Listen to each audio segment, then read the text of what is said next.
Damn, even with the 16 plus rating, you're not safe from Hoyo. Well, hey guys, welcome back to another video. And today we'll be talking about Zenless Zone Zero. Or more specifically, something that kind of concerned me about Zenless Zone Zero, because Zenless Zone Zero is like the next game I want to cover on the channel, because honestly, from everything I saw, I'm actually very excited for Zenless Zone Zero. Like, there's a lot of videos talking about a problem, and I want to discuss them too. Even though I think Zenless Zone Zero is going to be a good game, it does have a few problems I want to discuss. But also at the same time, this is also coming from all the knowledge that's coming from the second closed beta testing. So anything I talk about can or will be changed for the near future, for the next closed beta or for the full-on release. So just keep that in mind. So let's get started right now. So the first thing I want to talk about, let's talk about this game version of Stamina. And let's just call it Stamina because I don't know the other name for that. In Zenless Zone Zero, Stamina basically how you play the game basically, but everything you do will have to do with Stamina. And I mean legit every single thing. Even for the main story, you have to use Stamina. Well, obviously this is a gacha game. Most gacha games have Stamina even for the main story, but at the same time, this is a Hoyo vs gacha game. Because if you're gonna play Zenless Zone Zero, there's a good chance that you actually play Genshin Impact and Honkai Star Rail. And the main story for both of the games don't have any restrictions to where you have to use your fuel, or you have to use your stamina, so it kind of make no sense to me that they kind of backtracking in Zenless Zone Zero. I know in Honkai Impact there's a stamina system for the main story, but Honkai Impact kind of like an oldish game because for one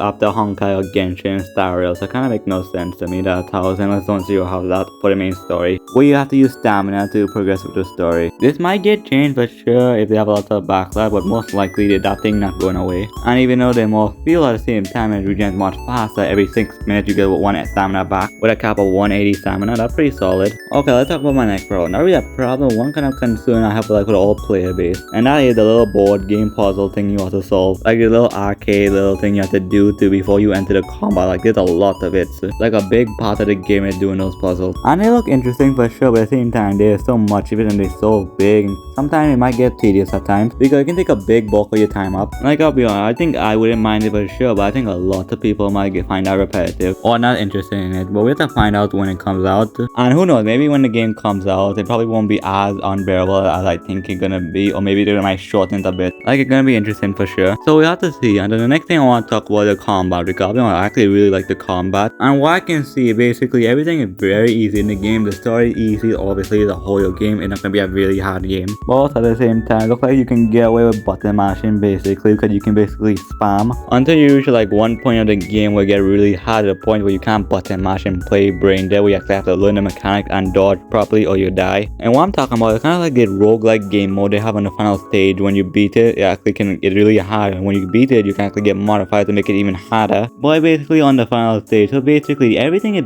easy until you get to that one point. There's probably some other point that kind of might give you a challenge, but basically that last stage in that roguelike game mode is where you can get most of the challenge from. But at the same time, since it's a roguelike game mode, it's gonna be like Star Rail, but basically you can probably get rushed down when you get more investment. And most likely, well, I'm assuming there's gonna be more game modes coming up. That will be this game version of endgame, because that roguelike game mode, that roguelike, I think is something fun to do and something you can do, but at the same time I don't think that will be the real endgame. So like something else will come out that will give you a challenge. But then there comes this argument, because for one, if it's so easy to get hard in one specific piece, I think they need to give it a little more challenge. Like scale up the content a bit, not to a point where you need basically pure skill, but a point where it give you a bit of challenge but easy at the same time. Like I don't want it to be impossible, but I want it to be a little challenging as well. I want to talk about the banner situation with them. Like obviously you have the standard banner, you have the character banner, and you have the weapon banner, but also there's a possibility of a fourth banner being these little buddies that you find. I don't know exactly name of them, but basically you can have them when you're fighting around and they can help you out by either attacking with you or giving you some type of buff. And so far there's no S rank version of these things yet. Then during all the banners, I would assume they might release another separate banner so you can get them solely alone. I would assume that at least, because it looks like it acts like the same way on Honkai Impact. So most likely they're gonna be a fourth banner we have to wish on it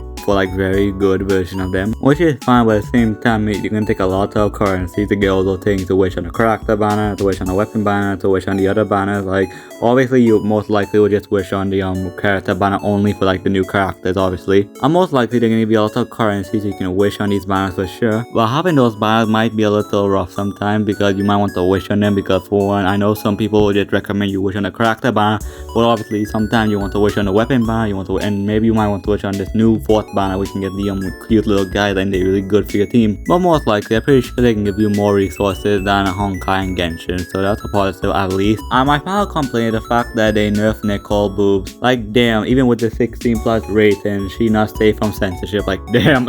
And yeah, that's basically most of my concerns about Zenless Zone Zero. But alright, even with my concerns, I still think this game gonna be a fun game for sure. Like I am very excited for the game, but at the same time, this game need a lot of work for sure. Like if this game come out in like let's say next month, I think there's gonna be some problem for sure. But also at the same time, we're still in the closed beta testing, so there's a lot of stuff that can be changed. So just keep that in mind for sure. But yeah, that's about it. Because what I said, I think that's everything I want to talk about for today's video. And with all I said, thank you so much for watching this video. I do appreciate if you made this far. Let me know if you made this far and how your comments. I would appreciate supporting me. Let me know what you next, and let me know what you guys think what I say. You agree with me, disagree with me on this? Let me know down below. Cause at the end of the day, I'm not gonna kill you. Meh, probably might kill you, but still comment and wait for a lot of stuff. But anyway, final thought that yeah, there is some problems for sure with Zenless Zone Zero. Like there's a lot of things they need to fix, touch up, and do a lot of cleanup for sure. But honestly, I think this is gonna be a really good game because I think all the gameplay. I think I would really like this game for sure, and I can't wait to cover this game on my channel. But I think Zenless Zone Zero will be a good game overall. There's a lot of potential for sure, and when it comes out, we can see if it's good or bad or not worth playing. But I'm pretty sure it's gonna be worth playing for sure. And with all I said, take care, love you guys, and I'll see you in the next video. Goodbye.